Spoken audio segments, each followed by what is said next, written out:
So, I had a weird meeting this morning. Caden came in. Apparently, the council liked my mapping work on Savali enough that they want me to expand it by mapping every dimension in existence. Yeah, that might be impossible.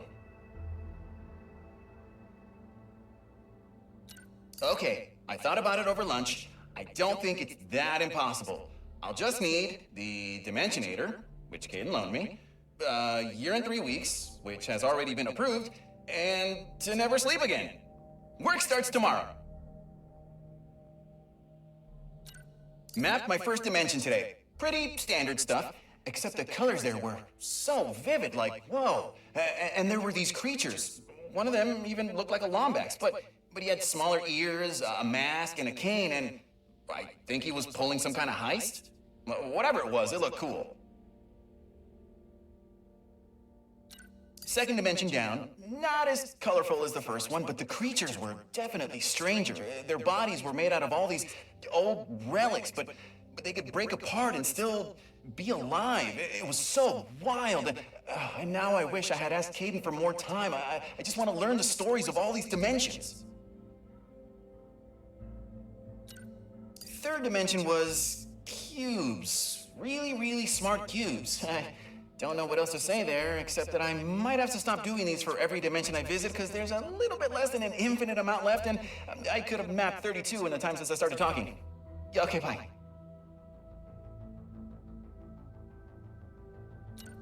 Good news, mapping's going well. Bad news, apparently not well enough, because Caden just asked me to go faster.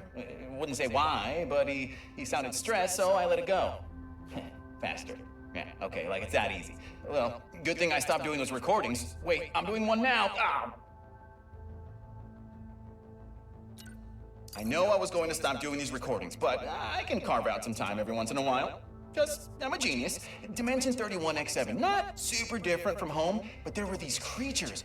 One was firing a gun and spinning himself around every other second, while the other hung out on his shoulder doing live commentary. Oh, I wanted to hang out with them so badly.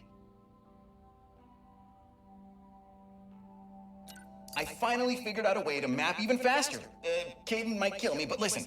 Instead of all the cranking and pulling a trigger to use the Dimensionator, I just converted the whole thing into a helmet that runs on voice commands. I mean, he can't argue with the results, and if he does, I'll just complain about it here. Dimension 242Y8, quite possibly the cutest dimension I've ever seen. Oh, the inhabitants were all made out of wool, I think. They could literally make anything. And there was a really pleasant voice following me around everywhere. Oh, it was incredible. Oh, and what's even better? I think I'm finally close to mapping my last dimension.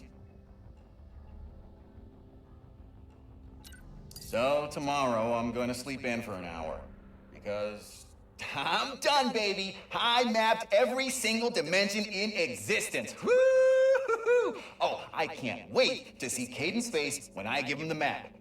And tell him that I'll be going back to all those dimensions soon. There's still so much I can learn.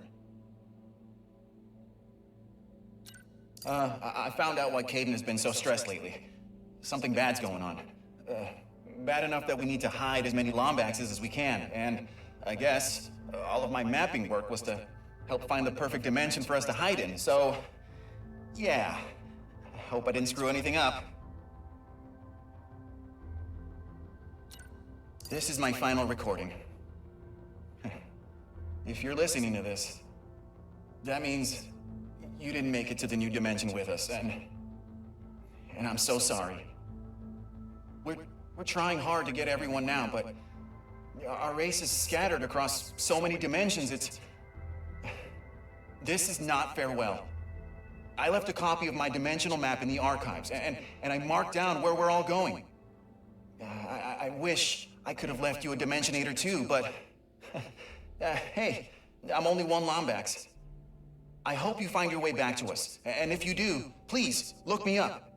The name's Mags, and I'd love to hear your story.